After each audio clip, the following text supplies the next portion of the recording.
Hi friends, ಎಲ್ಲರಿಗೂ ನಮಸ್ಕಾರ. ಇವತ್ತಿನ ವಿಡಿಯೋದಲ್ಲಿ ಸಿಂಪಲ್ಲಾಗಿ ಆಲೂಗೆಡ್ಡೆ ಮತ್ತು 1 ಕಪ್ ಗೋಧಿ ಹಿಟ್ಟಿನಿಂದ ಮಾಡಿರುವಂತಹ ಈ ಸ್ನ್ಯಾಕ್ಸ್ ರೆಸಿಪಿನ ನಾನು ಸಿಂಪಲ್ಲಾಗಿ ಮಾಡಿ ತೋರಿಸ್ತಿದ್ದೀನಿ. ಈ ರೆಸಿಪಿನ ಒಂದ್ಸಲ ಟ್ರೈ ಮಾಡಿ. ಮಕ್ಕಳು ತುಂಬಾ ಇಷ್ಟಪಟ್ಟು ತಿಂತಾರೆ. ಸಂಜೆ ಕಾಫಿ ಜೊತೆ ಮತ್ತು ಟೀ ಜೊತೆ, ಇಲ್ಲ ಅಂದರೆ ಸಾಸ್ ಜೊತೆ ತಿನ್ನೋದಕ್ಕೆ ತುಂಬಾ ಚೆನ್ನಾಗಿರುತ್ತೆ. ಕ್ರಿಸ್ಪಿ ಆಗಿರುವಂತಹ ಈ ಸ್ನ್ಯಾಕ್ಸ್ ರೆಸಿಪಿನ ಯಾವ ರೀತಿ ಮಾಡ್ಕೊಳ್ಳೋದು ಅಂತ ನೋಡೋಣ. ಮೊದಲು ಒಂದು ಬೌಲ್ ತೊಗೊಂಡಿದ್ದೀನಿ. 1 ಕಪ್ ಆಗೋಷ್ಟು ಗೋಧಿ ಹಿಟ್ಟನ್ನು ತೊಗೊಂಡಿದ್ದೀನಿ. ಗೋಧಿ ಹಿಟ್ಟು ಬದಲು ಮೈದಾ ಹಿಟ್ಟು ಕೂಡ ತಗೊಳ್ಬೋದು. ಅರ್ಧ ಟೇಬಲ್ ಸ್ಪೂನಷ್ಟು ಜೀರಿಗೆ, 1/4 ಟೇಬಲ್ ಸ್ಪೂನಷ್ಟು ಉಪ್ಪು ಹಾಕ್ಕೊಂಡು ಮಿಕ್ಸ್ ಮಾಡ್ಕೊಳ್ಬೇಕು.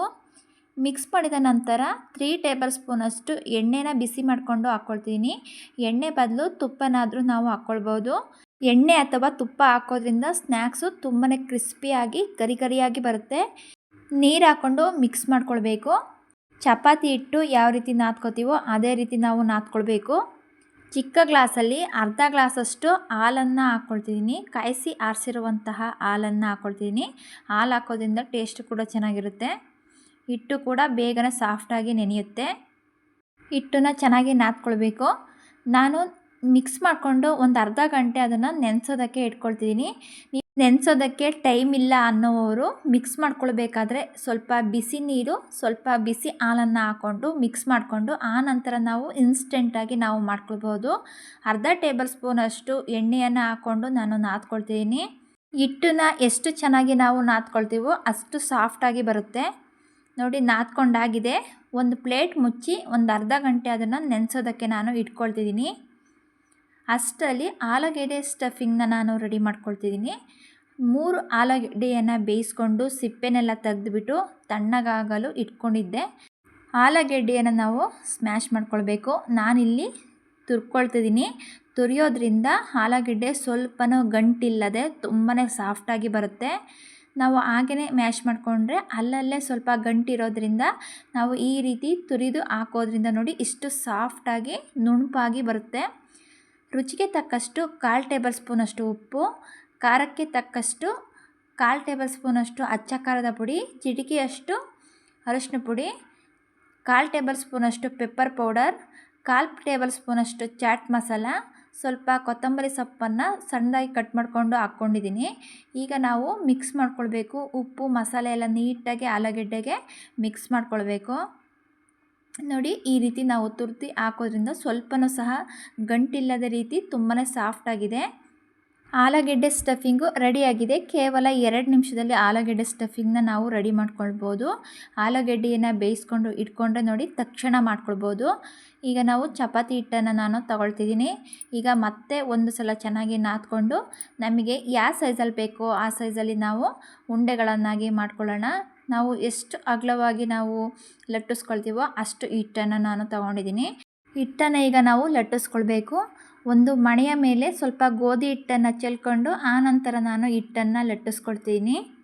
ನೋಡಿ, ನಮಗೆ ಎಷ್ಟು ಅಗಲ ಬೇಕೋ ಅಷ್ಟು ಅಗಲವಾಗಿ ನಾವು ಲಟ್ಟಿಸ್ಕೊಳ್ಬೋದು. ರೌಂಡ್ ಶೇಪಲ್ಲಿ ನಾನು ಮಾಡ್ಕೊಳ್ತಿದ್ದೀನಿ.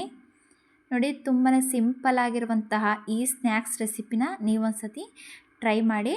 ಮತ್ತು ಈ ವಿಧಾನದಲ್ಲಿ ನಾವು ಈ ಡಿಸೈನಾಗಿ ಮಾಡ್ಕೊಳ್ಳೋದ್ರಿಂದ ಮಕ್ಕಳು ಕೂಡ ತುಂಬಾ ಇಷ್ಟಪಟ್ಟು ತಿಂತಾರೆ. ತುಂಬಾ ಕ್ರಿಸ್ಪಿಯಾಗೂ ಕೂಡ ಬರುತ್ತೆ. ನೋಡಿ, ನಾನು ರೌಂಡ್ ಶೇಪಲ್ಲಿ ಮಾಡ್ಕೊಂಡಿದ್ದೀನಿ. ಈಗ ಮತ್ತೆ ಒಂದು ಸಲ ನಾನು ತಿರುಗಿಸ್ಕೊಂಡು ಲಟ್ಟಿಸ್ಕೊಳ್ತಿದ್ದೀನಿ. ನೋಡಿ, ಈ ರೀತಿ ಮಾಡಿಕೊಂಡು ಮಧ್ಯಕ್ಕೆ ಒಂದು ಬೌಲನ್ನು ನಾನು ಇಟ್ಕೊಳ್ತಿದ್ದೀನಿ. ಮಧ್ಯಕ್ಕೆ ಬೌಲ್ ಯಾಕೆ ಅಂದರೆ ಸ್ವಲ್ಪ ನೀರನ್ನು ಸವರ್ಕೊಳ್ಳೋದಕ್ಕೋಸ್ಕರ ನಾನು ಅದು ಮಧ್ಯಕ್ಕೆ ಜಾಗವನ್ನು ನಾನು ಬಿಟ್ಕೊಂಡಿದ್ದೀನಿ. ಈಗ ನಾವು ನಾವು ಆಲೂಗೆಡ್ಡೆ ಸ್ಟಫಿಂಗ್ನ ನಾವು ಹಾಕ್ಕೊಳ್ಬೇಕು. ಆಲೂಗೆಡ್ಡೆ ಸ್ಟಫಿಂಗ್ನ ಒಂದೇ ಸಮನಾಗಿ ನಾನು ಹಚ್ಕೊಳ್ತಿದ್ದೀನಿ. ನೋಡಿ, ಈ ರೀತಿ ಆಲೂಗೆಡ್ಡೆಯೊಂದಿಗೆ ನಾವು ಮಾಡ್ಕೊಳ್ಳೋದ್ರಿಂದ ಟೇಸ್ಟು ತುಂಬಾ ಚೆನ್ನಾಗಿರುತ್ತೆ. ಆಲೂಗೆಡ್ಡೆ ಸ್ಟಫಿಂಗ್ನ ಎಲ್ಲ ಕಡೆಯೂ ಹಚ್ಕೊಳ್ಬೇಕು. ನೋಡಿ, ನಾನಿಲ್ಲಿ ತೆಳುವಾಗಿ ಹಚ್ಕೊಂಡಿದ್ದೀನಿ. ನಿಮಗೆ ಇನ್ನೂ ಜಾಸ್ತಿ ಬೇಕಂದರೆ ಇನ್ನೂ ಕೂಡ ಹಾಕ್ಕೊಳ್ಬೋದು. ಎಲ್ಲ ಕಡೆಯೂ ನೋಡಿ ಹಚ್ಕೊಳ್ಬೇಕು. ಆಲೂಗೆಡ್ಡೆ ಬೇಡ ಅಂದರೆ ನಾವು ಹಾಗೇನೂ ಸಹ ಪ್ಲೈನಾಗಿ ಕೂಡ ಮಾಡ್ಕೊಳ್ಬೋದು. ಗೋಧಿ ಹಿಟ್ಟು ನಾದ್ಕೊಳ್ಬೇಕಾದ್ರೆ ಸ್ವಲ್ಪ ಪೆಪ್ಪರು ಮತ್ತು ಖಾರ ಪುಡಿನ ಹಾಕ್ಕೊಂಡು ಮಿಕ್ಸ್ ಮಾಡಿಕೊಂಡು ಹಾಗೇನೂ ಸಹ ನಾವು ಪ್ಲೈನಾಗಿ ಕೂಡ ನಾವು ಈ ಸ್ನ್ಯಾಕ್ಸ್ನ ಮಾಡ್ಕೊಳ್ಬೋದು.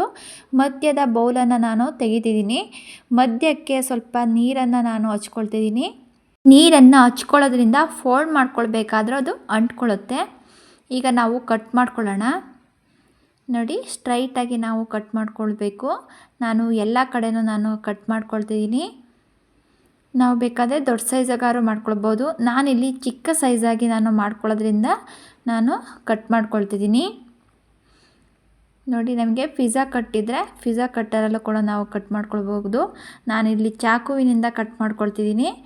ಸ್ನ್ಯಾಕ್ ರೆಸಿಪಿನ ನಾವು ಮಾಡ್ಕೊಳ್ಬೇಕಾದ್ರೆ ಸ್ವಲ್ಪ ಈ ರೀತಿ ಡಿಸೈನಾಗಿ ಡಿಫ್ರೆಂಟಾಗಿ ಮಾಡ್ಕೊಳ್ಳೋದ್ರಿಂದ ಮಕ್ಕಳು ಕೂಡ ತುಂಬಾ ಇಷ್ಟಪಟ್ಟು ತಿಂತಾರೆ. ಚಳಿಗೆ ಬಿಸಿ ಬಿಸಿಯಾಗಿರುವಂತಹ ಸ್ನ್ಯಾಕ್ಸ್ ರೆಸಿಪಿನ ನೀವು ಒಂದು ಸಲ ಈ ವಿಧಾನದಲ್ಲಿ ನೋಡಿಕೊಂಡು ಟ್ರೈ ಮಾಡಿ. ನಾನು ಎಲ್ಲ ಕಡೆನೂ ಕಟ್ ಮಾಡ್ಕೊಂಡಿದ್ದೀನಿ. ಈಗ ನಾವು ಅದನ್ನು ಫೋಲ್ಡ್ ಮಾಡ್ಕೊಳ್ಬೇಕು. ನೋಡಿ ಸ್ವಲ್ಪ ಈ ರೀತಿ ತೆಗೆದುಬಿಟ್ಟು ಈ ರೀತಿ ರೋಲ್ ಮಾಡಿಕೊಂಡ್ರೆ ನೋಡಿ ಈ ರೀತಿ ಡಿಸೈನಾಗಿ ನಾವು ಮಾಡ್ಕೊಳ್ಬೋದು.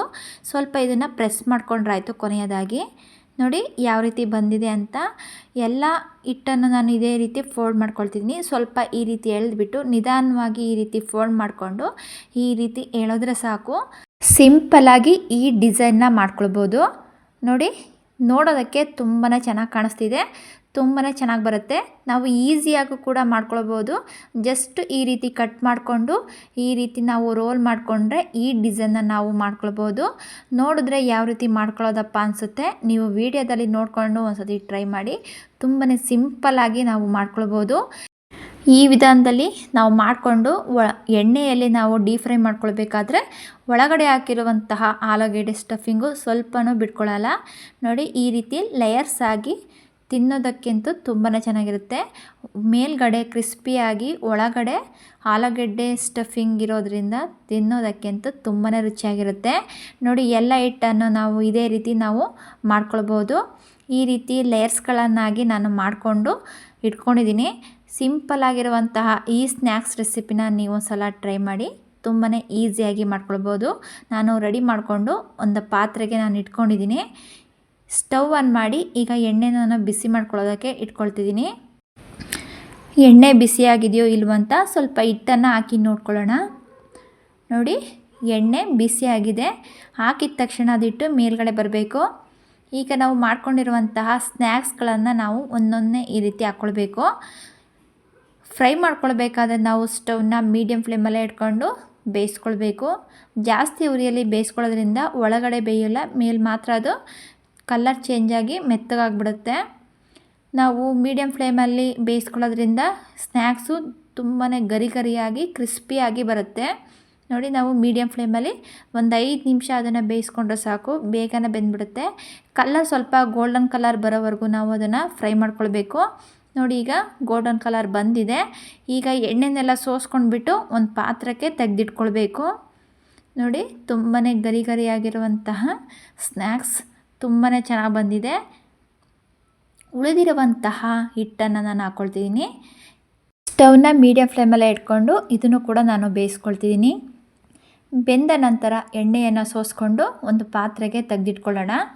ಸಿಂಪಲ್ ಆಗಿರುವಂತಹ ಆಲೂಗೆಡ್ಡೆ ಸ್ನ್ಯಾಕ್ಸು ರೆಡಿಯಾಗಿದೆ. ಈಗ ಒಂದು ಪಾತ್ರೆಗೆ ನಾನು ಹಾಕ್ಕೊಳ್ತಿದ್ದೀನಿ.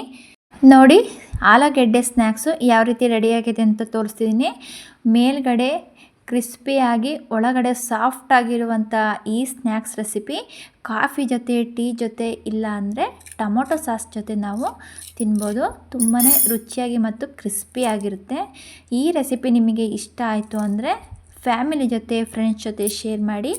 ಯಾರೆಲ್ಲ ನನ್ನ ಚಾನಲ್ನ ಹೊಸದಾಗಿ ನೋಡ್ತಿದ್ದೀರಾ ದಯವಿಟ್ಟು ಸಬ್ಸ್ಕ್ರೈಬ್ ಮಾಡಿಕೊಂಡು ಪಕ್ಕದಲ್ಲೇ ಇರುವಂತಹ ಬೆಲ್ ಬಟನನ್ನು ಕ್ಲಿಕ್ ಮಾಡಿ ಸಪೋರ್ಟ್ ಮಾಡಿ. ಮಕ್ಕಳಿಗೆ ಹೊರಗಡೆಯಿಂದ ತಂದು ತಿನ್ನಿಸೋದ್ಕಿಂತ ಮನೆಯಲ್ಲೇ ಈ ವಿಧವಾದಂತಹ ರೆಸಿಪಿಗಳನ್ನು ನಾವು ಸ್ನ್ಯಾಕ್ಸ್ ರೆಸಿಪಿಗಳನ್ನು ಮಾಡ್ಕೊಳ್ಳೋದ್ರಿಂದ ತುಂಬಾ ಇಷ್ಟಪಟ್ಟು ತಿಂತಾರೆ ಮತ್ತು ಆರೋಗ್ಯಕ್ಕೂ ಕೂಡ ತುಂಬಾ ಒಳ್ಳೆಯದು. ವಿಡಿಯೋ ನೋಡಿದ್ದಕ್ಕೆ ತುಂಬಾ ಧನ್ಯವಾದಗಳು. ತುಂಬಾ ಕ್ರಿಸ್ಪಿ ಆಗಿರುವಂತಹ ಈ ರೆಸಿಪಿನ ಒಂದು ಸಲ ಟ್ರೈ ಮಾಡಿ. Thank you.